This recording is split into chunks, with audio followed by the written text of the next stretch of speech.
Good afternoon, it's Darth Rabbit07 with another quick review today. And from Hasbro Pulse, I got the Transformer Studios Series Gamer Edition number 8 Decepticon Soldier. He's a foot soldier in that War for Cybertron game. Some people I've seen, put this out there, have liked it a lot, and is improvement on the barricade mode. Let me take a look at it, and I'll give you my 2 cents. Make sure to like, share, subscribe, all the stuff down below. Thanks again for watching. Let's turn this around and get into the Decepticon Soldier. They really did squish him in that box. Time to free him.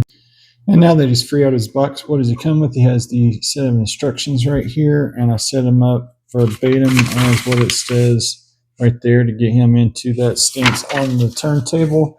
And let's let the camera adjust into focus into Mr. Soldier there, boy. Soldier Boy is a retool of the barricade mold I didn't really care a lot for. I'm not even sure I got the review up because it just kind of angered me. So they did make the kibble more friendly to where it doesn't obstruct that articulation. I will not use the gun with the pull-off arm thing, even though that's what they had the game change into, or the arm change into the gun or whatever.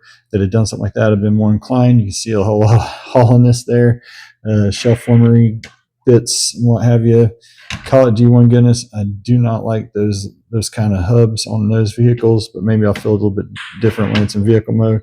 And he has that Cylon or Mandalorian look with that mask. It's really, really nice. You get all the way around on the head joint there. You get some down, and that's about as far back as you can go with the head. You can get all the way around this time with that shoulder. You can't get a whole lot out the side because the kibble knocking around and about. That will pop off, and I'll probably end up gluing it back on. They got rid of the stuff that made that impossible to do. Glad they got the wrist swivel there. You get all the way around the waist. Can't remember if that is for the transformation. Even with that waist, they managed to always hollow the stuff out. Damn, I wish they'd stop that. And that also is ugly on the inside too. Not sure if anything was stored in there. Maybe I could store this little gun back here. I don't know. It's not got me like other figures have. And the one I want to review next is another gamer edition. I hope it doesn't let me down like this has so far. Even though it's better than that barricade one, it still makes me cringe a little bit. So with that said, let's go ahead and get him into his vehicle mode. 3, 2, 1, and while it's not perfect, he does wear the shell former coffin mode of the Cybertronian car mode a lot better than barricade did.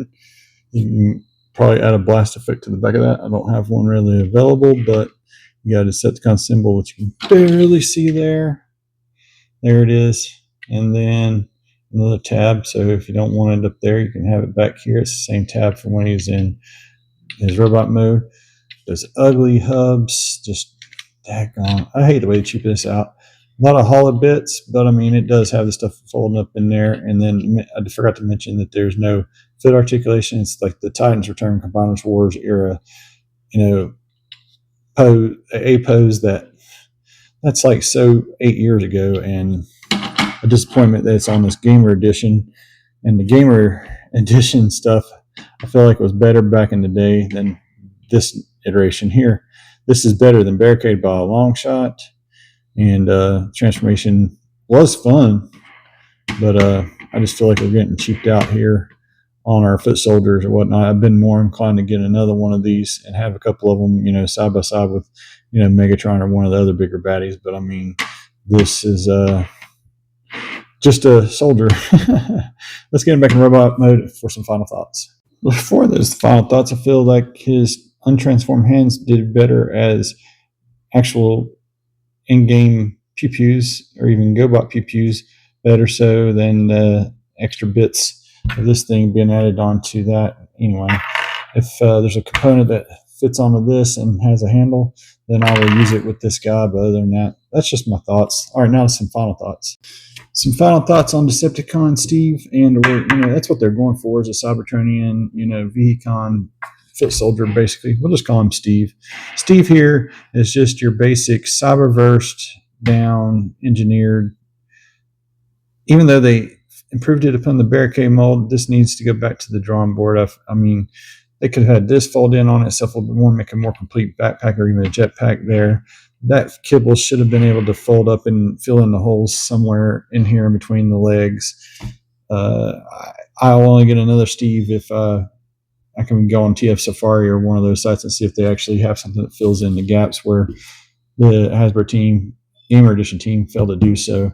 Other than that, I say it's an easy pass for most folks, but if you're a Gamer Edition, get you two, and then you have your 2-foot soldier lackeys to go around with your Starscream or your Megatron in the Gamer. I don't think I haven't even opened up the Gamer Edition Megatron to do the review yet, and you probably need to do the snips of the knees from locking into place right away. But that said, like I said, easy pass, and thank you for sticking with me this long. I just really wish they'd stop shoehorning stuff in. This is better than Barricade Mold. I choose this over the Barricade Mold any day of the week.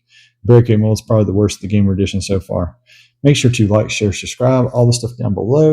Thanks again for watching. I hope to see you guys over at TFCon in Baltimore this coming up weekend, and look forward to meeting everyone in person. Take care. Have a great day, all. Till all are one.